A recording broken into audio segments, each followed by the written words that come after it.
Halo para sahabat kanal Hukum dan Lawyer Elias Daburnot. Selamat siang. Semoga para sahabat Elias Daburnot selalu dalam keadaan sehat dan penuh sukacita.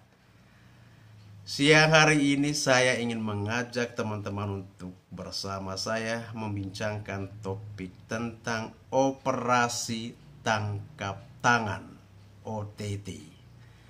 Nah, teman-teman, terus terang saya kaget ya membaca atau mengikuti respon publik tiap kali ada berita penangkapan OTT ya oleh Komisi Pemberantasan Korupsi ya. Rupanya OTT ini banyak disalahpahami ya, dimengerti ya, seolah-olah kalau yang namanya operasi tangkap tangan ya, orang menerjemahkannya secara harfiah.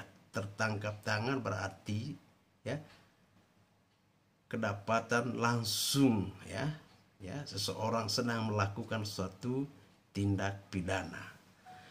Benarkah demikian? Apa sebetulnya pengertian operasi tangkap tangan dalam Kitab Undang-Undang Hukum Acara Pidana? Nah, perihal OTT ini ya diatur di dalam pasal 1 KUHP ya, Kitab Undang-Undang Hukum Acara Pidana, yang memberikan pengertian sebagai berikut.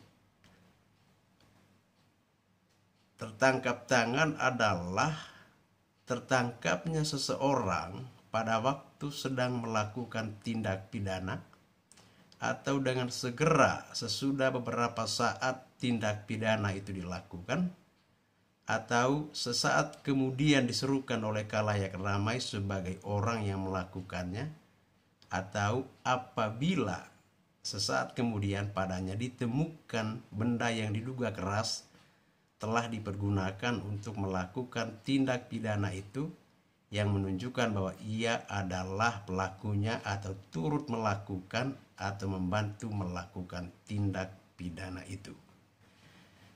Jadi dari rumusan ini ya kita dapat mencermati atau melihat adanya akumulasi ya dari pengertian tertangkap tangan itu ya. Ada 4 keadaan ya, kondisi atau syarat seseorang disebut tertangkap tangan ya. 1, tertangkapnya seseorang pada waktu sedang melakukan tindak pidana. 2, tertangkapnya seseorang segera sesudah beberapa saat tindak pidana itu dilakukan. 3, tertangkapnya seseorang kemudian diserukan khalayak ramai sebagai orang yang melakukannya. Dan yang keempat, apabila sesaat kemudian pada orang yang melakukan tindak pidana ditemukan benda yang diduga keras telah digunakan untuk melakukan tindak pidana itu. Jadi per definisi dalam pasal 1 angka 19 KUHP tidak saja mengatur keadaan seseorang disebut tertangkap tangan, tapi lebih dari itu KUHP memberikan cakupan kepada pelaku. Tidak hanya material dader ya, pelaku material, tapi juga pelaku peserta lainnya. Apakah itu orang yang menyuruh melakukan, turut serta melakukan, atau orang yang menganjurkan bahkan terhadap pembantuan ya. Dengan kata lain, operasi tangkap tangan atau OTT itu yang berujung pada penetapan seseorang pejabat publik sebagai tersangka, dapatkah dikatakan pejabat publik tersebut tertangkap tangan? Nah, hal ini mengingat dari satu dari 4 keadaan ya syarat tidak terdapat pada diri seorang pejabat publik saat KPK membawanya untuk diinvestigasi lebih lanjut. Nah, ini kan yang sering sekali menjadi pokok perdebatan ya.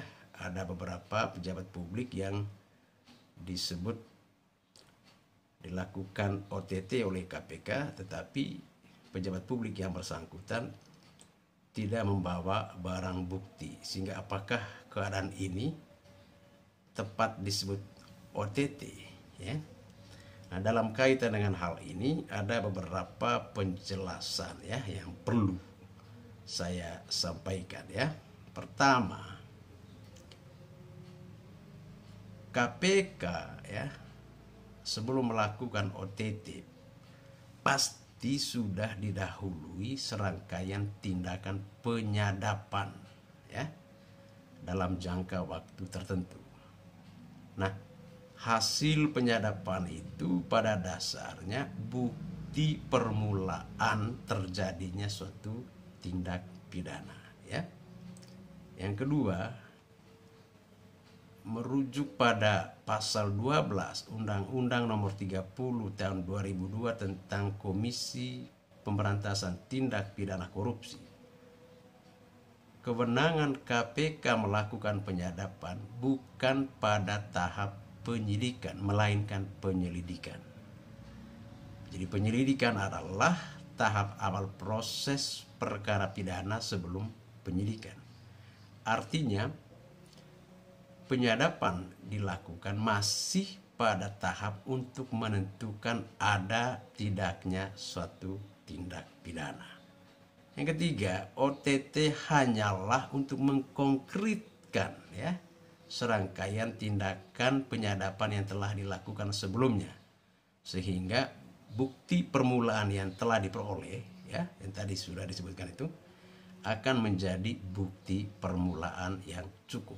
Artinya, perkara tersebut sudah dapat diproses secara pidana karena memiliki minimal 2 alat bukti.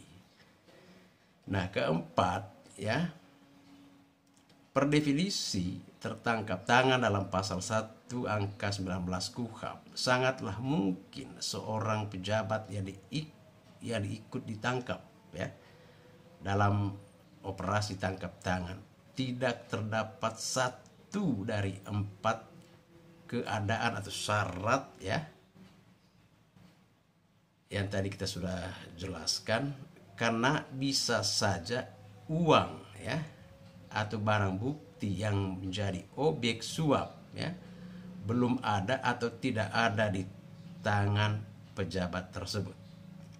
Artinya tindak pidana penyuapan belum selesai atau masih dalam tahap pencobaan. Nah, disinilah terjadi apa yang disebut dengan teori percobaan ya. Dalam konteks demikian, tidak mungkin ya uang suap atau barang bukti yang jadi objek suap ada di tangan pejabat publik tersebut ya. Namun perlu diingat, berdasarkan pasal 15 Undang-Undang Pemberantasan Tindak Pidana Korupsi, percobaan melakukan tindak pidana korupsi sama dengan perbuatan pidana korupsi yang telah selesai. Dengan demikian, pejabat publik yang ditangkap KPK dalam OTT meskipun ya masih dalam konteks percobaan dan tanpa suatu keadaan menurut pasal 1 ayat 19 KUHP tetap disebut tertangkap tangan. Nah, jadi itu ya teman-teman, mudah-mudahan pemahaman kita terkait dengan operasi tangkap tangan sedikit banyak terserahkan, sehingga besok-besok kalau ada berita OTT tidak lagi mengecam atau menanggapi secara keliru terhadap operasi tangkap tangan yang dilakukan Komisi Pemberantasan Korupsi. Terima kasih, salam Elias Daburnot.